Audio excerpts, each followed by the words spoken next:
Hi, welcome to 30 Day Booty. I'm Tamara, and today is day 26, so we're almost there. Today we're gonna do 4 sets of 15 reps, challenging our balance and our core, and definitely getting into that glute. I'm gonna use a dumbbell. You can use body weight or a kettlebell or anything you want to add resistance, should you choose to. So let's get started. In addition to my dumbbell, I have a little bench that I can use to make the work a little easier. So the higher your bench, the easier the work's gonna be. So grab that too, if you would like.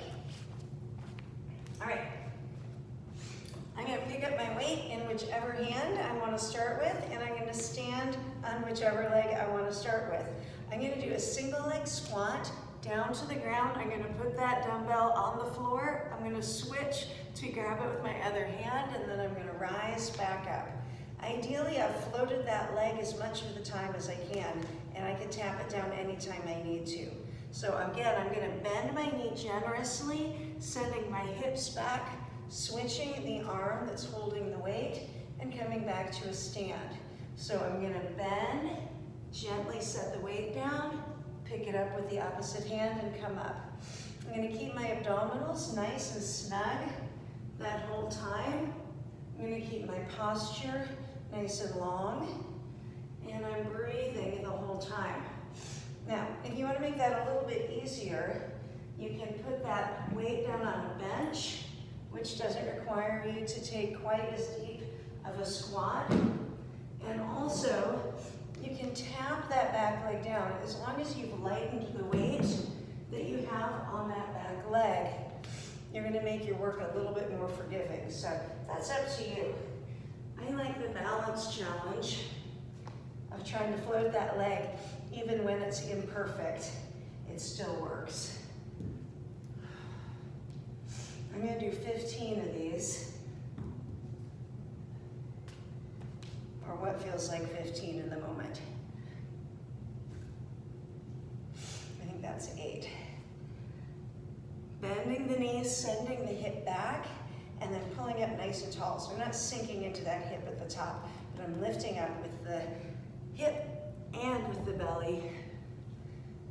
So I'm gonna do 5 more.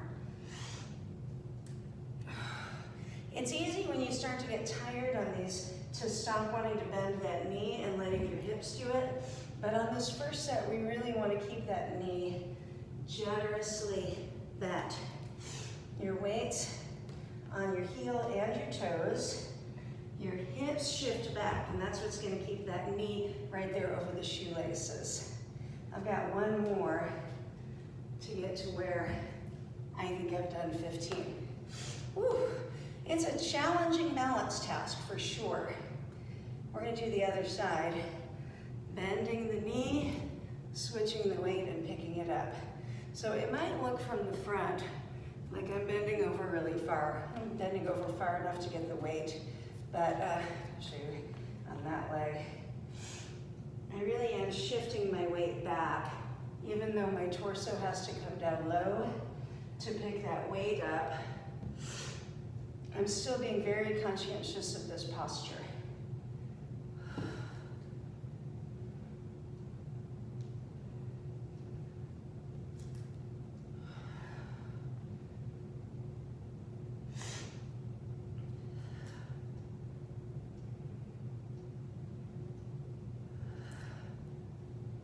Great job. I'm just gonna come back to you.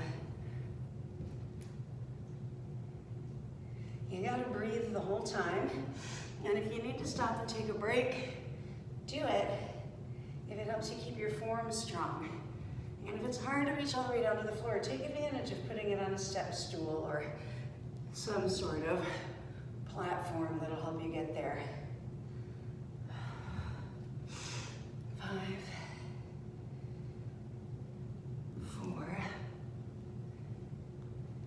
This is supporting not only that glute, that big glute, the glute maximus that we want, but also the lower, deeper, smaller, deeper glute muscles, like the glute medius, the glute minimus. That one was terrible. I want to do that one more time. The glute minimus, your inner thighs, your outer thighs, your calves. quads, your feet, your belly, your lower back, all of that's working. So it's a good exercise. Just a second to catch the breath. We're halfway there. We've done 2 sets of 15. We have 2 more sets of 15. We're going to do the same thing, but this time we're going to keep a straight leg.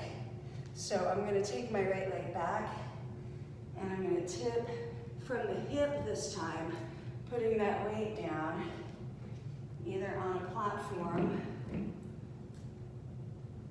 or on the floor.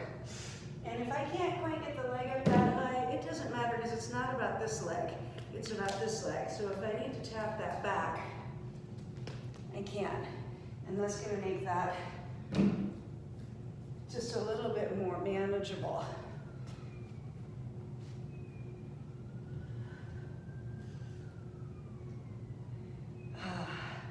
There is a little bit of a flexibility challenge involved, a little stretch in the hamstrings.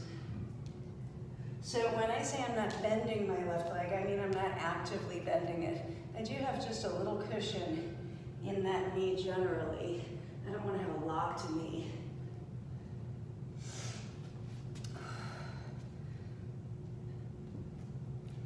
And the more control I have on that switch, the more of that rotation in the abdomen I'm going to get.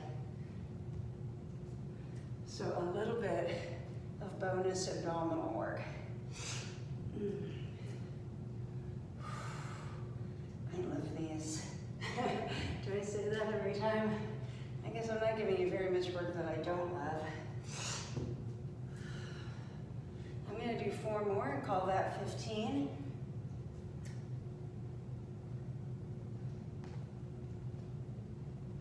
Probably a good idea for you to count your reps. As much as I like to make jokes about it, you don't want to do wildly different sets.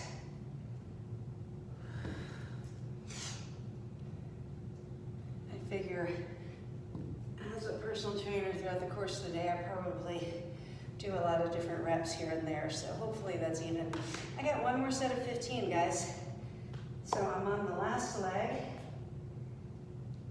And I'm going to keep that knee somewhat straight. I'm going to keep my posture as engaged and pristine as I can. I'm going to try and keep my shoulders relaxed and out of it. That's not going to happen every time, but we do our best.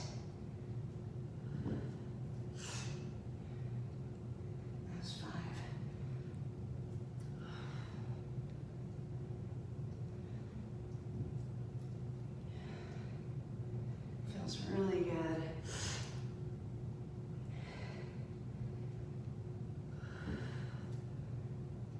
I hope your glutes are feeling stronger.